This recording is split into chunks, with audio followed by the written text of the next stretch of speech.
এই গরমে লোকাল ট্রেনে উঠে হাঁসফাঁস করার দিন এবার শেষ, কেননা পূর্ব ভারতে এই প্রথম চালু হতে চলেছে এসি লোকাল ট্রেন।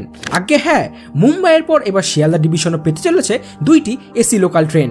হায়দ্রাবাদ থেকে আনা 12 কোচের এই ট্রেনগুলি ছুটবে ঘন্টায় প্রায় 110 কিলোমিটার গতিতে। এছাড়াও এই ট্রেনগুলিতে থাকছে জিপিএস এর সুবিধাও।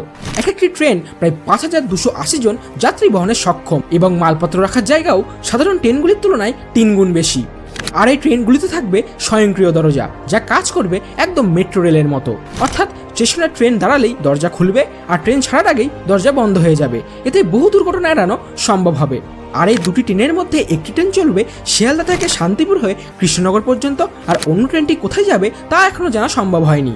এই ট্রেনগুলির ভাড়া হবে সাধারণ ট্রেনের তুলনায় অনেকটাই বেশি। দৈনন্দিন ভাড়া হবে 60 থেকে 280 টাকা এবং মাসিক ভাড়া হতে পারে 2815 টাকা।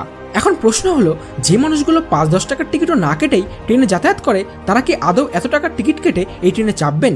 এই বিষয়ে আপনার কি মতামত কমেন্টে অবশ্যই জানান।